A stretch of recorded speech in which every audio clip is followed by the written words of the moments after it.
রান্নাবান্না, খাবার দাবারে একসময় বহুল ব্যবহার ছিল কাঁসার। বিয়ে, জন্মদিন সহ সামাজিক নানা অনুষ্ঠানেও চল ছিল কাঁসার সামগ্রী উপহারের। কিন্তু গেল 2 দশকে নাটোরে কমতে থাকে কাঁসার ব্যবহার। গল্পটা নাটোরের। 4 দশক আগেও ছিল 500 কারখানা, যেখানে কাজ করত 5,000-এরও বেশি কর্মী।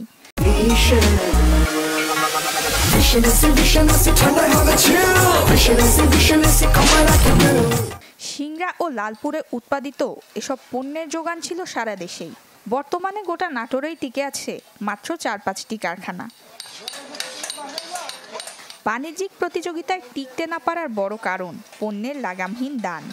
2 দশক আগেও কাঁসার পণ্যের দর ছিল কেজি প্রতি 250 টাকা, আর এখন ঠেকেছে 2,500 থেকে 3,000 টাকায়। অ্যালুমিনিয়াম, স্টিল, সিরামিক, প্লাস্টিকের তুলনায় বাড়তি দামই যার বড় কারণ। কাঁসা এখন শেষের মধ্যে সব কাম, আর কেউ লোক শিখেও না, দাম বেশি, চলেও না। আর রাঙের দামের কারণে হলো কাঁসার দাম বেশি, আর এই জন্য কাজটা কম হয়ে যাচ্ছে। এই শিল্প একসময় খুবই প্রসিদ্ধ লাভ করেছিল, আমাদের আর্থসামাজিক অবস্থার উন্নয়নের ক্ষেত্রে খুবই তাৎপর্যপূর্ণ ভূমিকা পালন করেছিল। কিন্তু বিভিন্ন ধরনের বিকল্প প্রোডাক্ট উৎপাদিত হওয়ার কারণে কাঁসা শিল্প এখন প্রায় ধ্বংসের পথে, বিলুপ্তির পথে। তথ্য বলছে 80-র দশকে নাটোর জেলায় কাঁসার পণ্যের চাহিদা ছিল মাসে 30,000 কেজি। সেই সময় যার বাজার মূল্য 75 লাখ টাকা। বর্তমানে সেই চাহিদা নেমেছে মাসে 2,000 কেজিতে।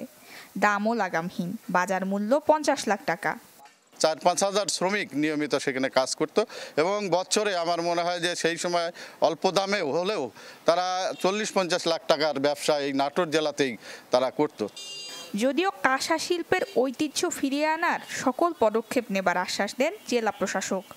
এই শিল্পকে বাঁচিয়ে রাখার জন্য কিছু পুঁজি এবং বিনিয়োগের প্রয়োজন। আমরা এসএমই লোনের আওতায় এদেরকে এনে এদেরকে কিছু ক্ষুদ্র পুঁজি দিয়ে এদেরকে বাঁচিয়ে রাখার জন্য আমরা ইতিমধ্যে সভা করেছি। সরকারি সহায়তায় কাঁসার বিলুপ্তপ্রায় গৌরবযুগ ফিরিয়ে আনা সম্ভব, এমন বিশ্বাস সংশ্লিষ্টদের।